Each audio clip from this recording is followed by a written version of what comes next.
Welcome to When the Smoke Clears. I am the recovery plug. What's happening? Hope you guys are doing great today. I know my day is going just fine. Well, check this out. Got a little something for you guys today, but before we get started, if you would please join me in a moment of silence, followed by the serenity prayer for the addict who still suffers, for those of us who are still bound down to some sort of struggle that keeps us from moving forward in this toxic life that we live in, man. So yeah, if you would please join me in a moment of silence.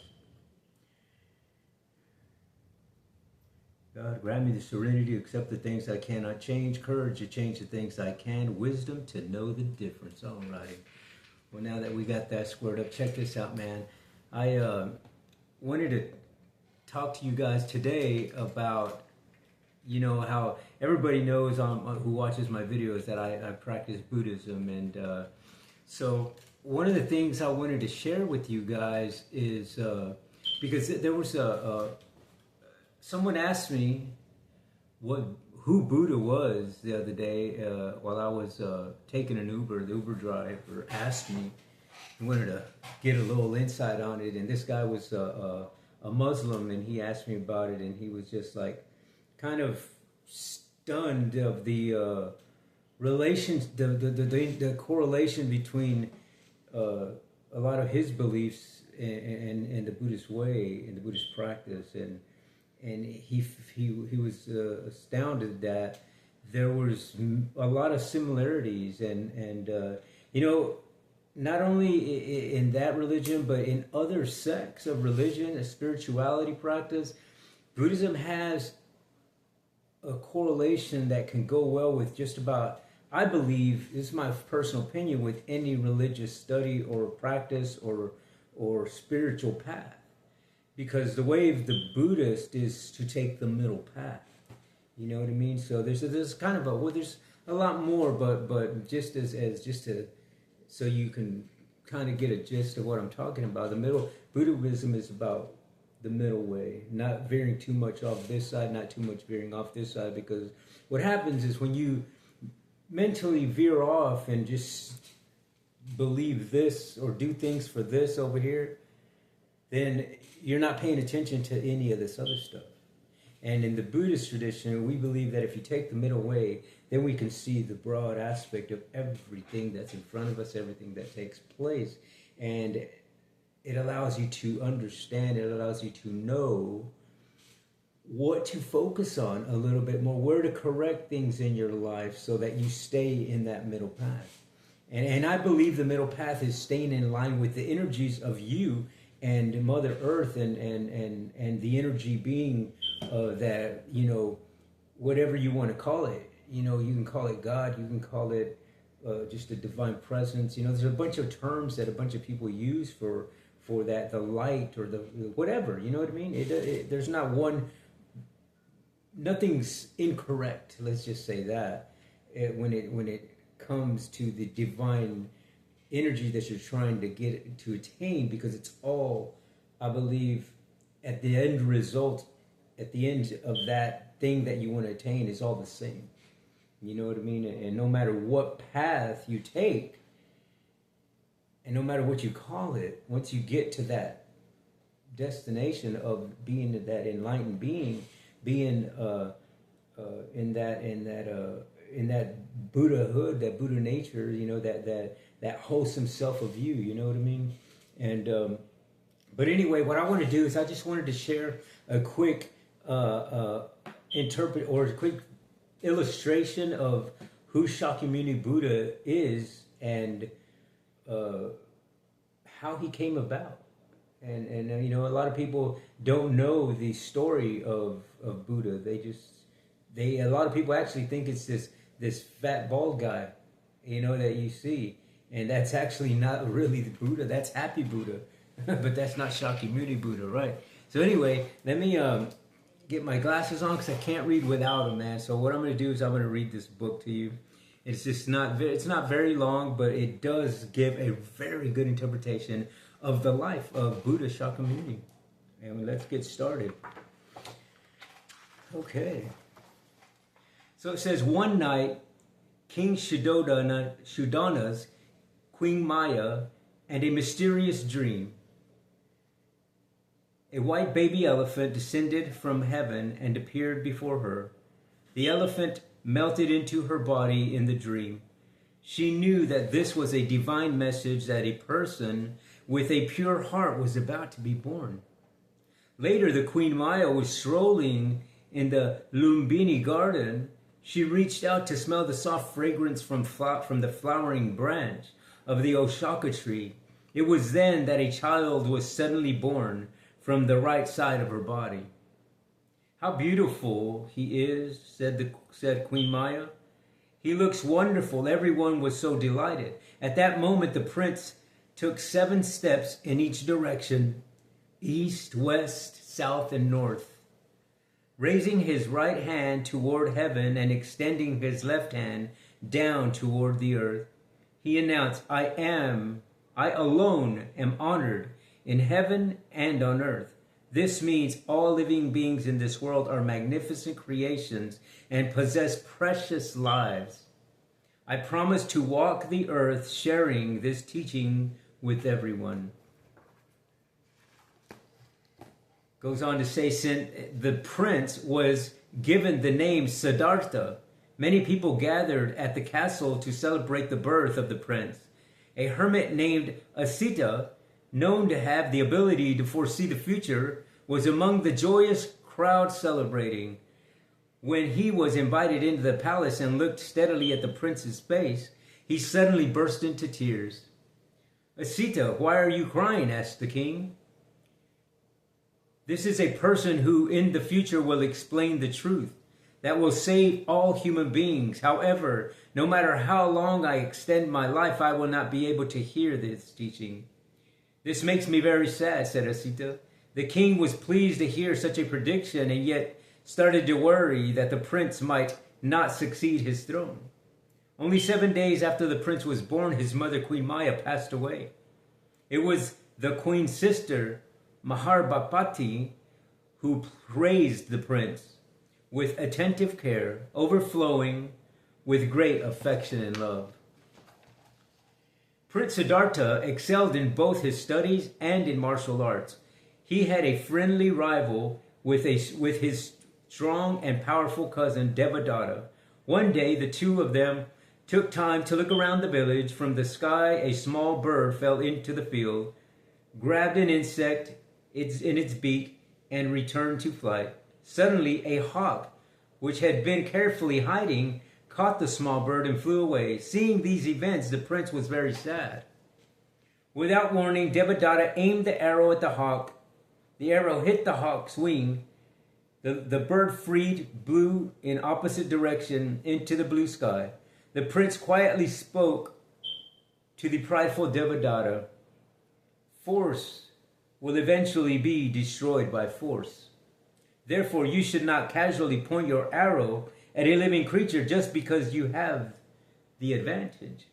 Despite the prince's gentle words, Devadatta said, "Even though you say that I did save the small bird."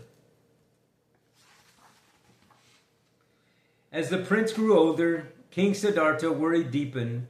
When shall we do? The prince renounces his royal title and leaves the castle in search of the fourth truth. The king tried to turn the prince's attention away from the outside world with daily pleasures such as dancing girls and delicious food.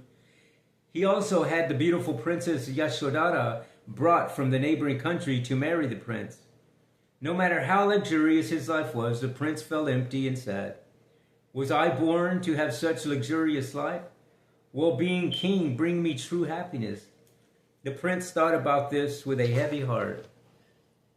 One day, the prince decided to take his horse and ride off with a servant after passing through the eastern gate of the castle grounds, he came upon an old white-haired man who was bent over and walked with an aid of a cane. People passing by kept their distance, hoping not to be bothered by him. "Who is he?" asked the prince. "He is a person known as Old Man. He has lived for a long time, so his body has become weak." Is he the only man? "No, all of us will certainly get old." no one can get away from the suffering. The prince could not help but think deeply about this. Another day, he took his horse and rode off again, this time passing through the southern gate. There he found a man who was squatting down and suffering. "What's wrong with him?" asked the prince. "He is sick. His body is unhealthy, so he is suffering." "Is this unusual?" "No, as long as we are alive, we cannot get away from sickness." The prince thought about the burden of suffering which could not be escaped. He realized there was a world he had not yet known outside the castle, so he decided to ride off once again. Going through the western gate, he passed a procession of people hanging their heads and crying. "Why do those people look so sad?" "Prince, we call this a funeral. These people are seeing a dead person off. We can't avoid having to part from our closest friends and loved ones." "Do we have to die?" "Yes, whoever was born will definitely die." "I see. My mother died only 7 days after she gave birth to me." "Whoever has life definitely becomes old, gets sick, and dies. No one can avoid that suffering, can they?" After deep thought, the prince once again went out on a long ride on his horse. This time he left from the northern gate and saw a simply dressed man walking with bare feet. The man was smiling and seemed to be very peaceful, walking with the Himalayan mountains far behind. "Who is that?" the prince asked. "I never seen such a divine person, in search of ways to free himself and suffering of age, sickness, and death. Ah, I never knew there was such a wonderful and peaceful way to live. I wonder if I could live in such a way." "Am I also going to get old, become sick, and die in this castle?" the prince said to himself. Is there not a way for all people to live in happiness day after day?" He thought about this. And finally one day he decided that he would find a way to save people from suffering. Just as the prince made his decision, Prince Yashoda gave birth to a baby boy. The baby's smile was beautiful and charming. However, the prince's strong determination to end suffering did not waver. As his wife and son slept, he said to them, "Yashoda and my son, Rahula, I want to save people from suffering and provide them with a life of peace and comfort. This is the path I must take." The prince then mounted his horse, Kantaka, and took off through the eastern gate into the darkness of midnight. The following morning, the castle was in an uproar as everyone looked for him. He was nowhere to be seen. Most of the practices in India came at that time from aesthetic practices. People trying to find a way to liberation would lead a life of strict self-denial, which often harmed their bodies and caused them to face death. After the prince left the castle, he went into the woods to join people gathered to practice asceticism. He practiced with such intensity that those around him were shocked. His healthy body became wrinkled and his eyes sank into his face. When 6 years of harsh physical training had passed, the prince thought hazily to himself, "I have punished my body so much, yet I cannot find the answer. The more I hurt myself, the more I think about how to bear the pain. I want to find a way to save people from old age, illness, and death, but there are no answers in inflicting pain on the body." Prince then got up with all the energy left in him and went to a nearby river to wash the dirt from his body. Emerging from the river, he was exhausted and could not even move. A village girl named Sujata saw the prince and gently offered him porridge and milk to regain his strength. As he ate, he became revitalized and felt ready to start his training again. Slowly looking around him, the prince's eyes fell on a large Bodhi tree. He felt that the tree was calling him. He said to himself, "This time I will surely find the way to liberate people. Until then, I will not move." He sat down under the tree, crossed his legs, and gradually closed his eyes. An evil spirit that tempts people with evil thoughts was watching this. He panicked when he saw what the prince was doing. "There will be no place for me if people no longer suffer the pain, he said. Evil thoughts and deceiving hearts only exist because people want to escape from their pain. There must not be a way to save people from the pain of this world. The evil spirit tried every possible means to cause the prince to give up to attempt to attain enlightenment and who end suffering. But the prince's heart did not waver. Instead, he smiled and looked as if he were playing with the evil spirit. The evil spirit said, "There is no way to influence the prince's mind." Finally, he gave up and left him alone. When the evil spirit was gone, there was a serene world again. The prince calmly asked himself about old age, sickness, and death, and he answered back. As he continued to the process of self-questioning and answering, he was able to see all things very clearly. When the morning star appeared in the December sky, the body of the prince glowed and shimmered as if made of gold. "I now understand," the prince said. "Eventually all people get old, become sick, and die. There is nothing in the world that does not change. This is the truth. Though sickness, aging, and death are sad things, they are the signs of our valuable lives. All lives are supporting and helping each other. We are not just living, we are caused to live. And we are mutually supporting one another. We are all living this one life together. Oh, how wonderful it is. All of the lives shine brightly together."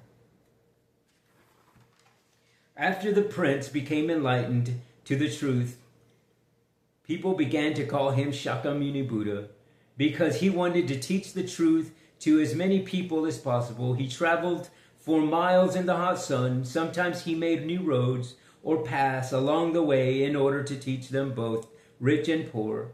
As he carefully took each step with his eyes focused in front and slightly downward, people could sense a strong lightning come from him. They could not help but feel great reverence and respect. During his long journey, Buddha saw a giant elephant coming his way. The elephant was carrying many heavy things on his back. He was so big that his steps made the ground shake. Buddha showed respect to the elephant by touching his head to the ground, then putting his hands together in prayer. Even though the elephant's steps were very close and made a cloud of dust over Buddha's head, he continued to bow. A disciple traveling with him asked, "Why did you pray to the elephant?" "I showed respect to the Buddha in the elephant," he said. "The elephant never complains, and he does what is needed for the people. The mind and the attitude we see in the elephant is the most precious thing in the world, and it is the heart of the Buddha. That is why I showed respect to him. I understand the Buddha is anyone who has heart of the Buddha." His disciple was grateful for the lesson. Everywhere Buddha went, people knew his name. The king of the Magadha tribe decided to offer many lanterns as a welcoming light for the Buddha to come and teach. When an elderly woman heard the king's plan, she wanted to donate a lantern. Even though she was very poor, she was so poor that she could not provide rice for herself that day. But she took everything she owned and purchased one lantern. This was truly a gift from her heart. That night, as the Buddha arrived, the wind began to blow. Suddenly, a very strong gust of wind blew out all the lamps but one. The one light still shining was an elderly woman's lantern. Buddha saw her as she bowed to him. He smiled warmly and spoke to her, saying, No matter how many lanterns there are, strong winds can always blow them out. However, if a light is shining from a sincere heart, it will never go out. The elderly woman bowed in deep appreciation. Devadatta, who had seen Buddha being admired and respected by everybody, started feeling envious of him. Why does no one come to me? I have power equal to that of Buddha. With these thoughts in mind, Devadatta attempted to kill Buddha by dropping a large rock on him while he passed by an eagly shaped mountain shape called the Divine Vulture Peak. Although the rock whizzed past Buddha's head and wounded his leg badly, he didn't become angry towards Devadatta or place blame on him. He angered Devadatta even more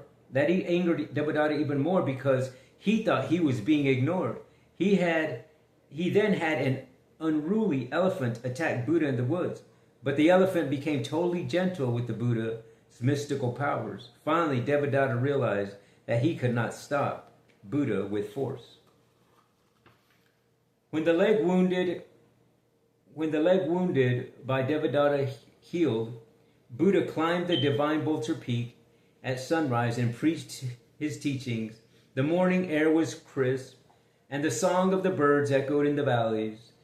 This brought peace to the minds of people. Everybody here may think Devadatta is a bad person, said the Buddha, but thanks to him, I began to see things as they really are in this world, and I became enlightened to the truth. Devadatta showed me the selfish desires that humans possess and taught me how futile they are.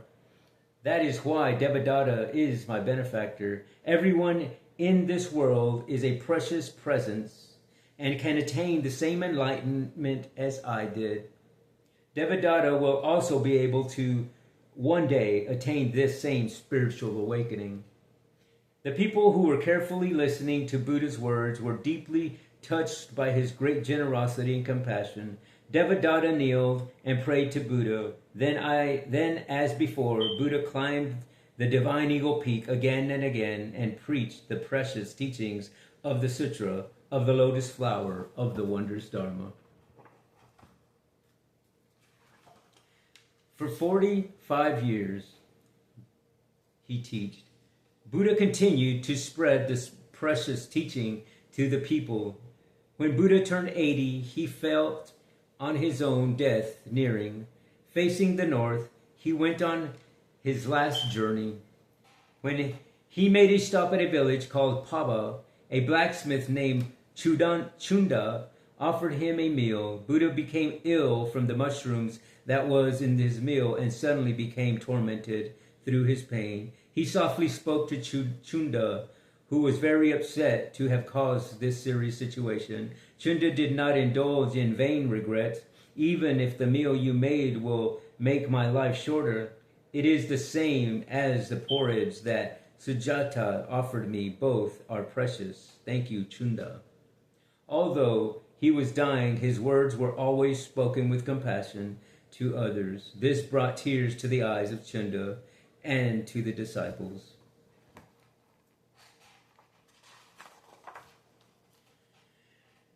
When he reached the village of Kushinagara, Buddha slowly walked forward between two shala trees. He lay down with his head to the north, the direction of his hometown. Although it was not time for flowers to bloom, blossom of the shala tree suddenly opened. A beautiful fragrance floated in the air as the flower petals drifted gently onto the Buddha. Many people and animals who loved Buddha watched over him with sorrow. Buddha smiled to everyone as he said, "Do not be sad. Though I may be gone, this precious teaching will remain. From now on, make this teaching your support. Don't depend on others and practice diligently." After speaking these last words, he passed on as though he were sleeping. As the sun set, Buddha's 80 years on earth had come to an end. 2,500 years have passed since then. Buddha's precious teachings have spread all over the world, and those teachings have served as spiritual and moral guidance for many people's lives. Even now, the place where the Buddha passed away is surrounded by many shala trees with thick green leaves. In the far distance, the Himalayan mountains are still standing, beautiful, pure, and covered with white snow. And that, my friends, is the story of Shakyamuni's life in a nutshell. I hope you guys enjoyed it. I every time I read that story, it just makes me, it makes me just grateful on this path, on this spiritual path that I'm on, because you know, in part of that last part of the story there, it says that you can't depend on anybody to bring you that spiritual, peaceful energy that you're looking for. It comes from you. Everybody has Buddha nature in them. Everybody has that seed of wholesomeness, of grace, of faith, of a divine energy. But for so many people in this world, it's dormant. It's dormant because of the illusions and delusions of this world that we live in, that allows our mind to stay exactly there in this exterior visual thing that we have to, that we gravitate towards. We're ignorant to that we believe that I have to be able to see it, touch it, hear it, taste it. Your sense faculties have to be involved here. And what he's saying is, don't depend on all this external stuff. It's not going to help you attain that spiritual presence, that the divine presence that you're looking for. You have to look from within you. It starts with you. You have to cultivate that seed. And that is so true. I lived many years of my life in that delusion of this samsaric world that we live in, and I'm living proof that if you cultivate the teachings, the studies, the action, when you put in that karmic yoga to practice, which is the yoga of action, and when you put in that bhakti yoga to practice, which is the yoga of devotion, when you put those two things together, gosh, you're going to find out that your life will start transforming before your eyes, and you're not even going to know it. You're going to be wondering how the things are happening and why, and but for the greater good, you know what I mean? And I know in my life, a 360-degree change happened in me, and I was no longer part of the living my that mindset of the things that happened to me, and that allowed me to think a certain way, with childhood trauma and PTSDs and drug addiction, alcoholism, you know, just dwelling on grief and depression, having suicidal thoughts, all those types of things, my friends. This, to be able to see life in a different lens is just so beautiful to me that I don't have to pick up and use to numb myself from those feelings. You know what I mean? I can lay them out somewhere else and allow the energies of this divine presence that's around us to take hold of that. And this story of Buddha Shakyamuni really, I could see that. You know what I mean? I could see how that enlightenment part, where he renounced everything. He wanted to relieve suffering from all, and that's part of the Buddha nature, that's part of the Bodhisattva way, is to relieve suffering not only of yourself, but of all sentient beings, humans, plant life, animals, everything. And but anyway, man, I hope that you guys enjoyed the story, man. I really do. Thank you for watching my channel again. If you would please at this time hit that subscribe button. Just know that when you do hit the subscribe button, it didn't cost you a thing. But you know what? You will be helping out another veteran, another homeless person, another person dealing with PTSDs, childhood traumatic experience, drug addiction, grief, suicidal thoughts, depression, all those types of things, my friends, because I, at one point in my life, have dealt with all those things. And guess what? I know a way out, and my way out could be your way out. But anyway, until the next time on When the Smoke Clears, I am the Recovery Plug. Thank you for watching.